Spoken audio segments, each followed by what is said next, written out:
vamos lá, pessoal. O que seria agora índice livre, certo? Determina o número de equações que podem ser geradas.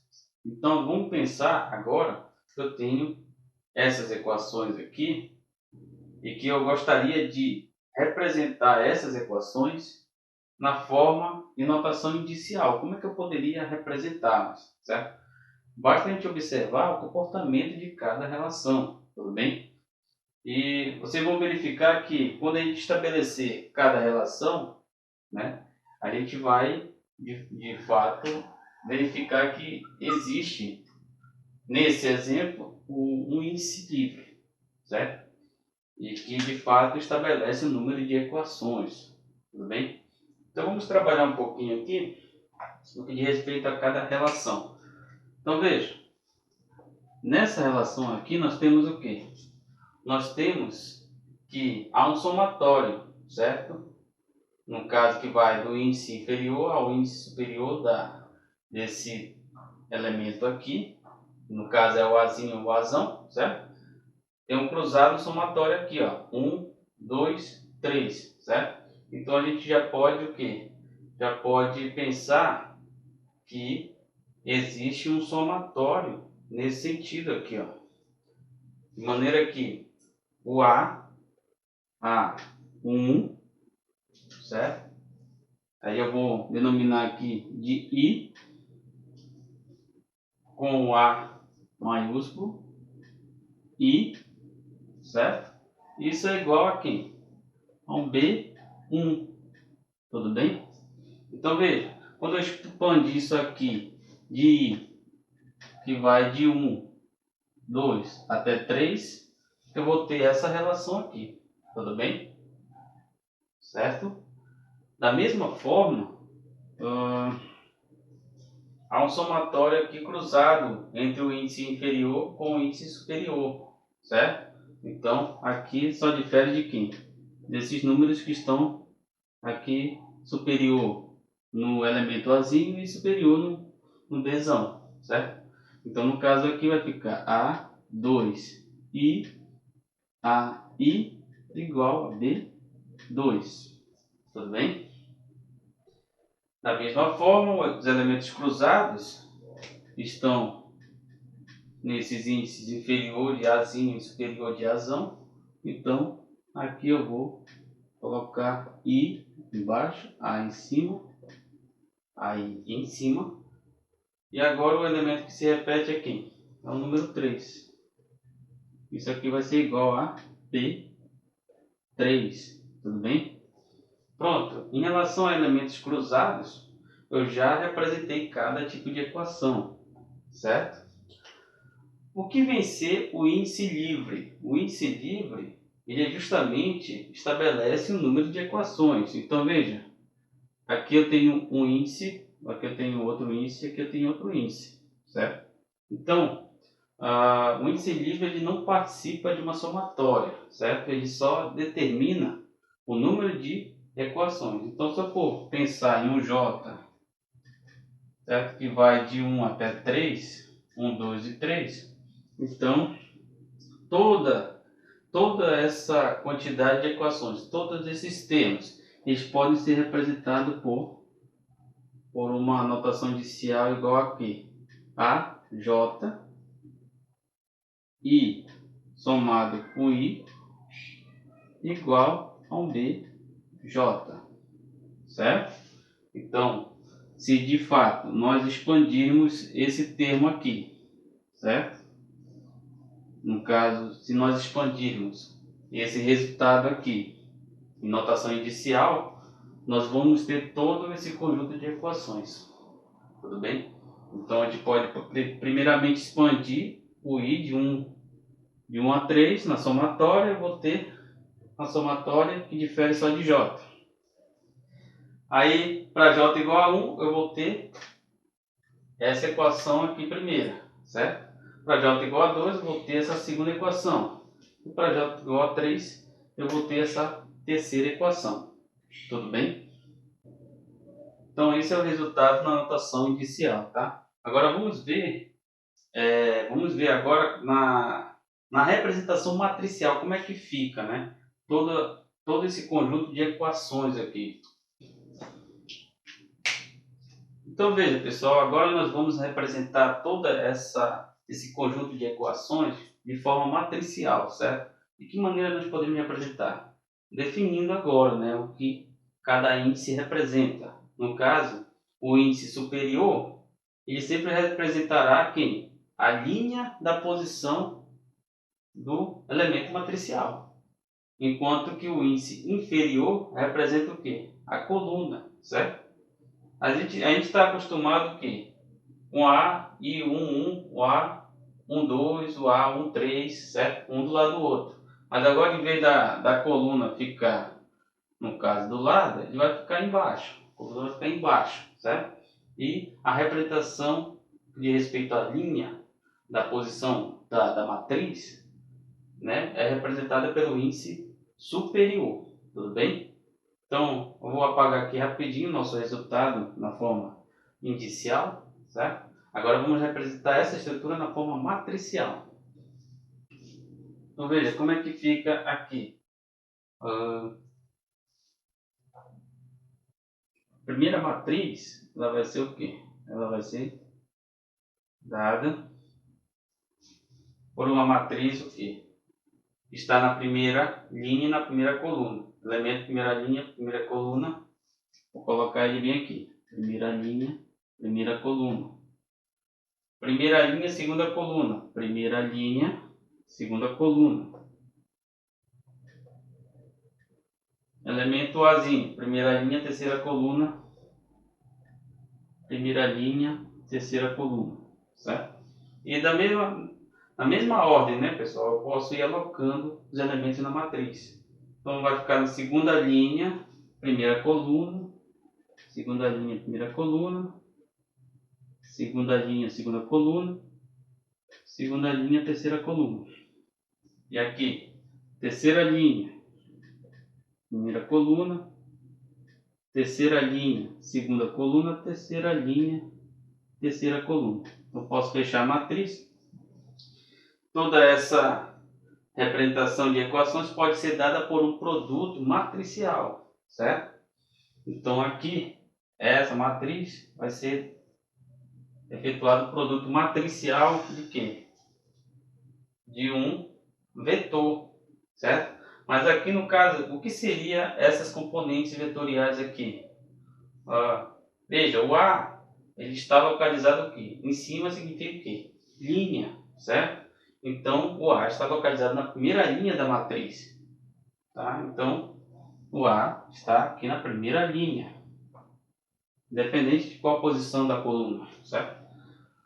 Esse A2 está na posição que está na segunda linha da matriz. Então, uma, duas, segunda linha da matriz, certo? E o A3 está na terceira linha da matriz. Então, está na terceira linha da matriz. Pronto. Então, fechou. O outro índice que a gente não está vendo para verificar em qual posição da coluna, ele é mudo, certo? Ele não participa aí na construção da matriz. E que de fato um vetor ele pode ser representado por uma matriz coluna, como nós vamos ver mais adiante, tudo bem? Ele pode ser representado por uma matriz coluna, certo? E esse produto matricial, isso aqui vai ser igual a quê? Vai ser igual a justamente quem? Isso aqui é igual a um vetor B, certo? E na forma matricial, aqui vai ser igual aqui. Vou colocar aqui, colocar igual para cá, tá? Ser igual aqui. Uma matriz B. Veja, o elemento de índice está em cima, então é linha. Então B1 está localizado na primeira linha aqui, ó. Linha sempre na horizontal, certo? Coluna sempre na vertical, tudo bem? Primeira linha, segunda linha, terceira linha. Então, B1, B2, B3, terceira linha, pronto. Então veja que só pelos índices eu consegui alocar todos os elementos matriciais, né? Que corresponde justamente em quê? Em um produto matricial. Então veja, um produto matricial, ele só é possível quando o número de colunas da primeira matriz for igual ao número de linha da segunda. Essa matriz é o quê? 3 por 3. E essa outra? 3 linhas e uma coluna. Então aqui, né, é possível realizar um produto matricial. E eu vou gerar uma matriz o quê? Que sobra uma matriz 3 por 1. Que é justamente o quê? Essa matriz aqui. Certo? Então, o que nós podemos já refletir para cálculos futuros?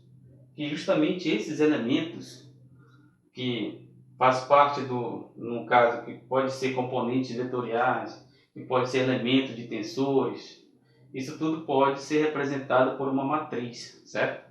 E as operações matriciais, elas têm que ser levadas em consideração, tudo bem? Então é por isso que em alguns casos a gente representa de uma forma, em outros casos a gente representa de outra forma.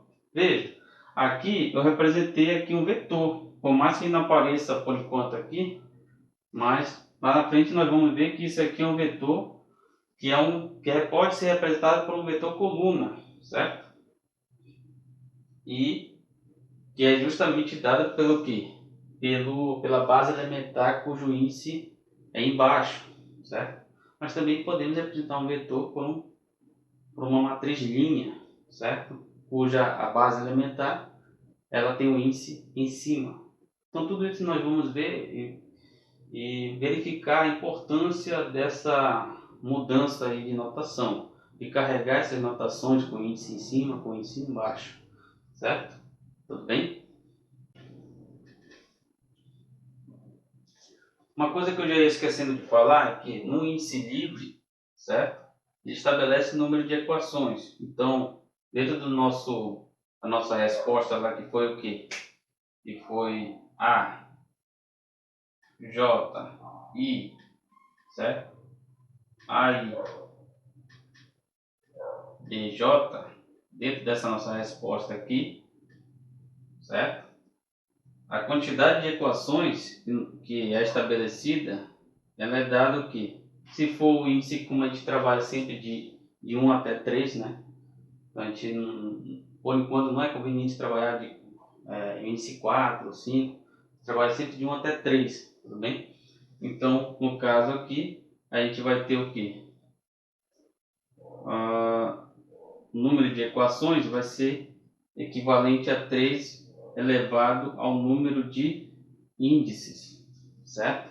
Número de índices livres que participa de todo o sistema de equações, certo? Então, nesse caso aqui eu tenho quantos índices? Eu tenho somente um índice livre, tudo bem? Então, se eu tenho somente um índice livre, 3 elevado a n, que é o número de índices, me dá o quê? O número de equações, que é igual a 3, certo? Se eu tiver dois índices, eu já vou ter quantas equações? Eu já vou ter 9 equações, tudo bem? Vou fazer uma representação matricial.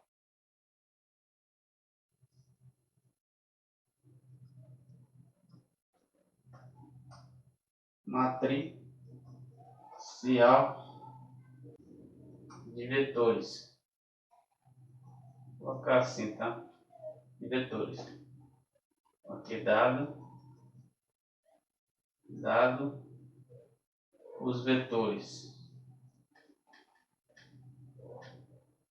O índice em cima, base elementar embaixo, e o B. Índice embaixo, base elementar, o índice em cima, certo? Como é que podemos representar de modo matricial? Nós temos o quê? Podemos expandir aqui, eu vou expandir, isso aqui vai ser o quê? Vai ser, vou colocar aqui, ó, o A vetor, eu vou expandir, trabalhar aqui com I e J, de 1 a 3, certo? Então aqui eu vou expandir como? Vai ficar A1 elementar 1 mais A2, elementar 2 mais A3, elementar 3. Tudo bem? Expandir isso aqui, eu tenho o quê? Vou colocar logo o vetor A, por exemplo. Como é que fica na representação matricial, certo? Veja, a gente olha para os elementos. Os elementos é constituído por índices superiores, que representa a linha, certo? Então, diretamente nós colocamos o A1 na linha 1, o A2 na linha 2, o A3 na linha 3. Pronto, representei o vetor A de forma matricial. Então veja, dentro dessa notação, nós estabelecemos aí uma representação matricial de acordo com uma matriz coluna, certo? Onde eu tenho 3 linhas e uma coluna, tudo bem? E uma coisa que é interessante, as bases, ela já te indica já, o índice aqui embaixo, você já sabe que vai ser gerada uma matriz coluna, certo? Porque as bases têm índice embaixo, que representa a coluna, tudo bem?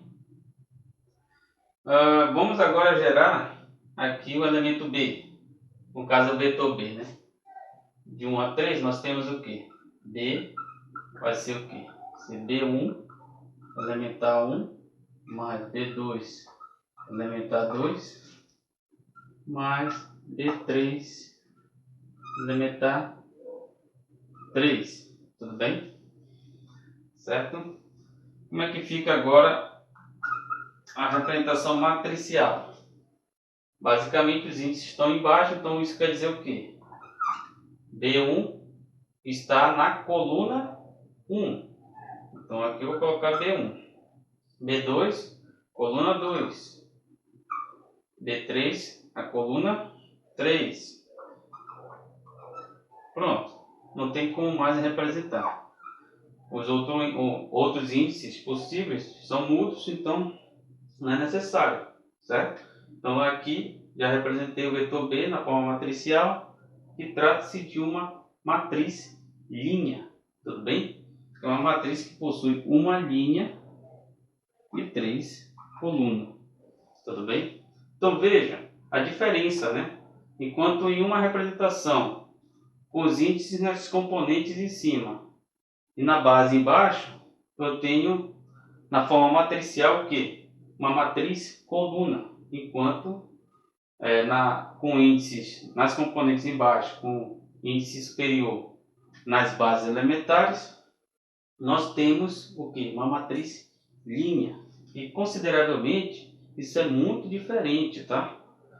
Então, desse resultado, nós observamos que o vetor A é representado de forma matricial por uma matriz coluna, enquanto o vetor B é representado de forma matricial por uma matriz linha, tudo bem? Isso é fundamental para que as propriedades tensoriais estejam de acordo com as propriedades matriciais, certo? Então, por isso que é interessante nós definirmos duas formas para representar um vetor, certo? Para que a gente possa fazer a operação corretamente lá na frente, certo? De respeito às propriedades tensoriais. Tudo bem?